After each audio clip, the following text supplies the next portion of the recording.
Ito po yung dati po, ito po medyo ano na siya, parang sexy na.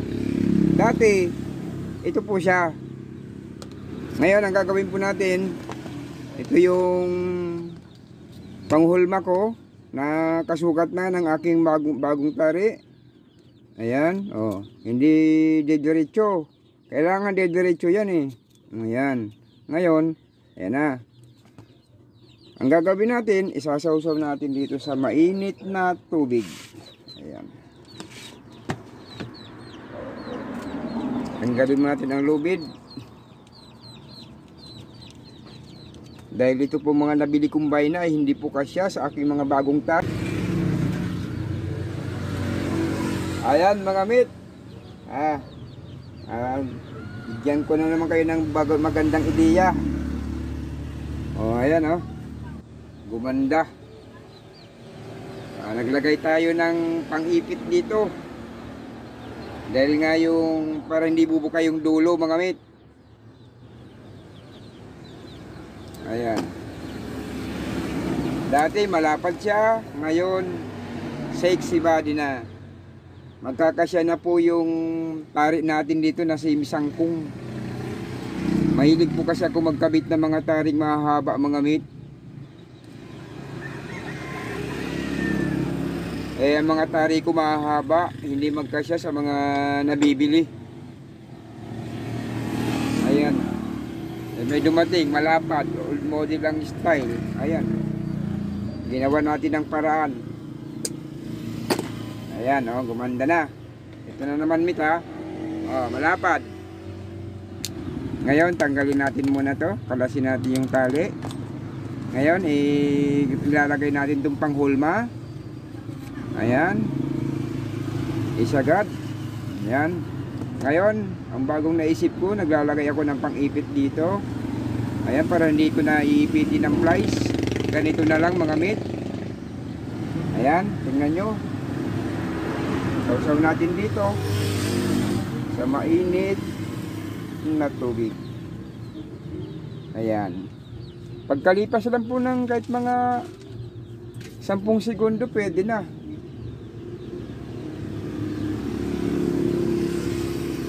Ayan.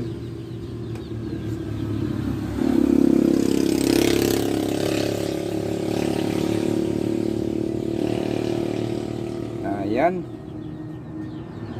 Gumanda na po ang forma niya.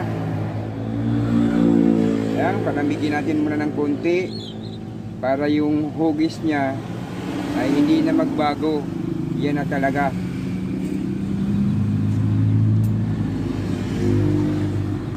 Ayan. Latest model na ang dating mga mit. Hindi tulad dito kung ikukumpara mo dito sa dating niyang original niyang design.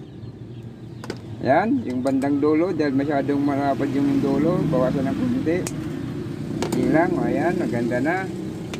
Sorry, isa pa. Ayan. Oh. Kapag may nabili po kayo, pag may tari po kayo mahahabang tari, mga simisangkong, sangkong o yung tinatawag natin na mga mahaba na high point, ito na yan mit. Gawa ka lang ng panghulma mo. At kung mayroon kang ganitong bayna na masyadong malapad, ay gaganda ito. Napakadali lang po gawin. Para hindi tayo mamroblema sa bayna natin. Hindi tayo mamroblema sa tari na walang magkasyang bayna. Ayan. Ilubog mo lang mit. Ilang segundo lang.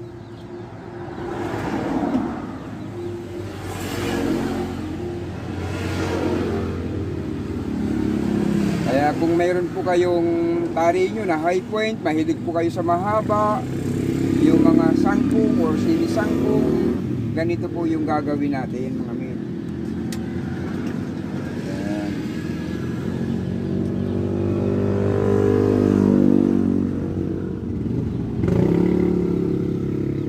Ayan. Oh, ganda na. Kasya na dito mate. Kasi ang mga tari ko mate, pinakamahaba kong tari 4.5 pulgada. Standard kong haba 4 pulgada mga mate. Sabi ng iba, hindi na raw makatama yung masyadong mahaba kapag nagdikitan. Pero para po sa akin mate, nasa nagkakabit na po yun. Kung alam po natin kung paano natin iaasinta yung mahabang tari.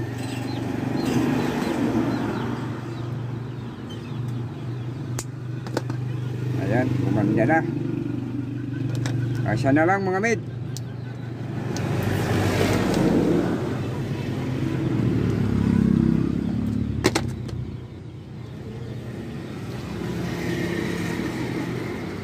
Ayan, salpak mo lang yung panghulma. May pag-ipit ka sa dulo. Ayan. So natin habang mainit pa ang ating tubig.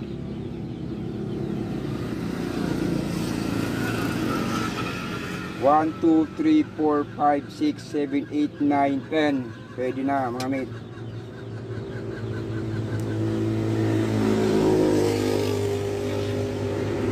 Ayan na.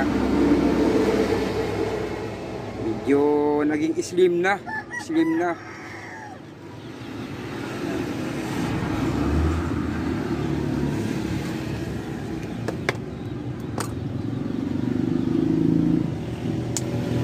Okay mga mate, paalam at ingat po kayo lagi. Bye bye.